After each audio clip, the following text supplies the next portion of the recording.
Today I've got something really interesting to share with you. We have here a KREMER pigment watercolour set, but it's not any old watercolour set. It's actually one that's made up entirely of grey shades, and I'm really excited to take a look. So let's open up. Now, I first saw these on a UK website. It was the art shop that's called AP Fitzpatrick, and they seem to be the only online store here in the UK that actually sell these paints. So I was really intrigued when I was looking on the website and I saw them, and I tried looking up online for reviews and such and couldn't find anything out online at all about this set. So that made me even more intrigued. But the KREMER sets are a little bit expensive, so I couldn't really afford to buy one from that shop at the time.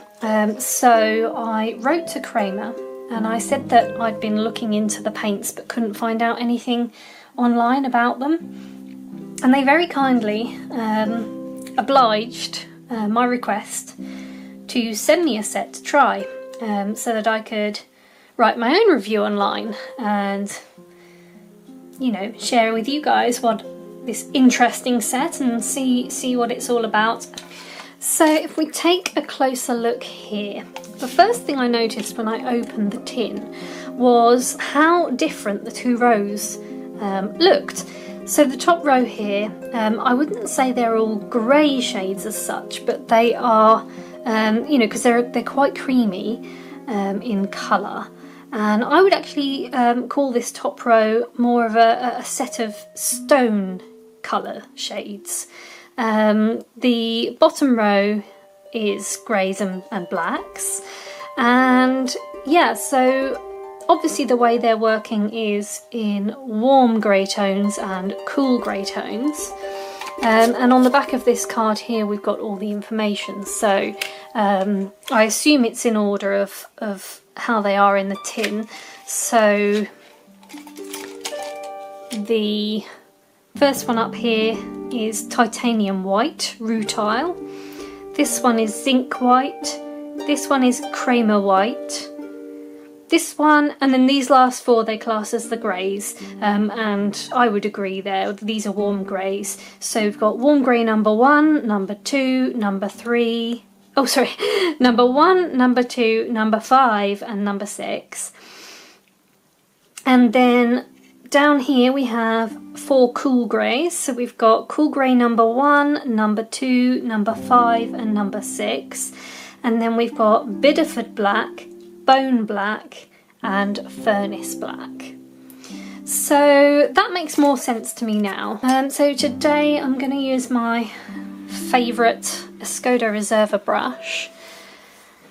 And I did look online for details about these paints, but all I could really find was that the KREMER pigments are very light fast and highly pigmented. In fact, I've actually got some coloured watercolour paper that I could try these with. That could be good, because the dark papers that I've got aren't necessarily watercolour papers, they're, you know, mixed media paper. I'll try it on both though.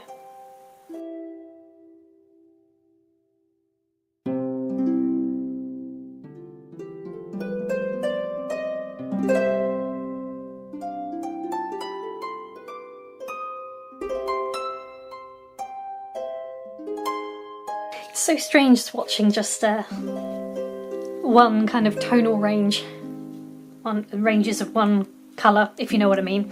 But yeah, they're still wet at the moment. In the pan I was really intrigued by this one here, which actually looks kind of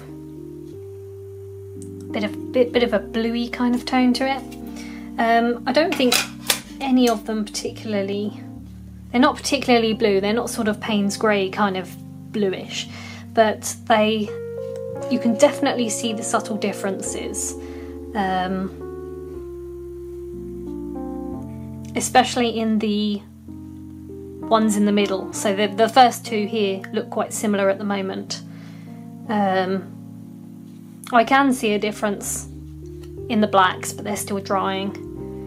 And I just love the subtle difference in these ones here, in the ones that were classed as cool grey.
So here I have got the swatches that I have just done on these coloured watercolour papers. This one is kind of like a blue kind of shade.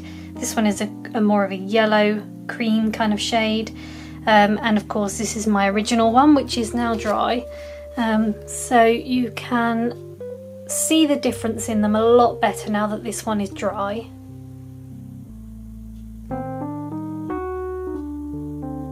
See, sort of these two and these two still look quite similar, and the blacks perhaps a little bit, but I can definitely see the difference, especially with this one. And then, wow, what a difference it makes when you use them on coloured on coloured watercolour paper as well. Because we've got so many light shades, we've got whites and very cool greys, so they're very creamy colours. When you use the coloured watercolour paper, you can see those light colours a bit better.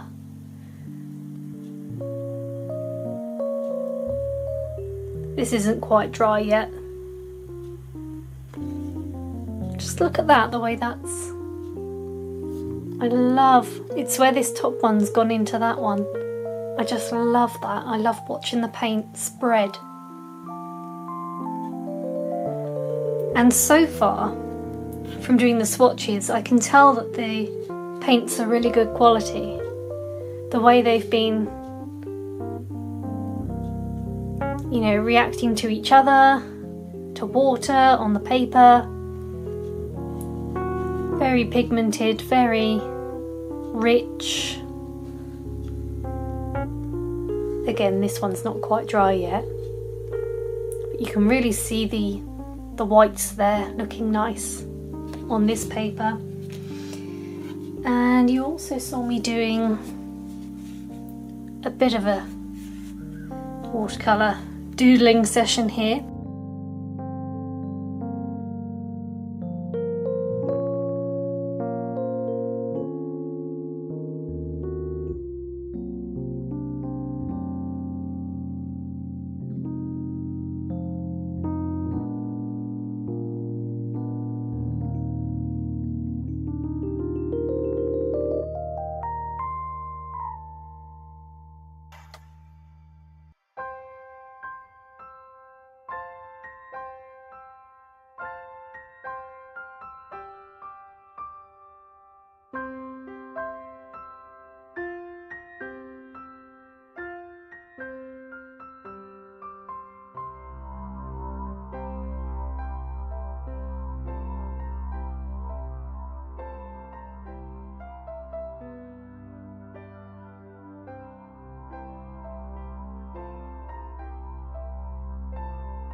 Okay, so this is how the sheep turned out. You were all quite right.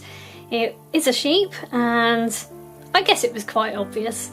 But yeah, this is how it looks after I've layered on some of the dark and light tones from this KREMER pigment set. And I really didn't like it as I was working on it, but after leaving some of the layers to dry and then coming back and adding a little bit more, I'm a lot happier with it now. I did prefer it how it was before though, and this is where a little confession comes in. I was so taken with the effect that I achieved before that I decided to keep the original as it was. I really didn't want to paint over this because I just really liked the effect that I'd got there. So what I actually did was I scanned it in, and I've got some Bockingford printable watercolour paper, and so I printed out a copy. Colours ever so slightly different, but mostly the same there. So that is a little technique that you can use if you are perhaps taken with a painting but you want to try something else on it without ruining it. Making a copy of it is an idea. So I'm going to keep this one as it is because I nearly everybody on Instagram, Facebook and here on YouTube, you all guessed it was a sheep. So it's quite obvious it is a sheep, and I feel I don't need to add anything more to it because I like abstract. So yeah, so thankfully I was able to explore with this without worrying about ruining the original. And I do like this one too, I just don't like it as much as my original. So yeah, and the paints themselves, as you'll have seen from me doing this and in the experiments, they are very nice and opaque, but you can get some lovely watercolour techniques as well. I like the effect I get. I think all of the shades look really good on this kind of yellow Bockingford paper. And as you can see, if I go close up, they are opaque, but you do get your regular watercolour effects as well. My idea was to use the grey palette as a kind of loose base, and then I played around with colour pencil over the top of it, and I really like this effect here. So yeah, I think the range of kind of techniques you can do with these paints is really quite interesting. I'm yet to get used to them. I will be trying some tonal paintings, maybe some portraits, and I'll let you know how I get on. But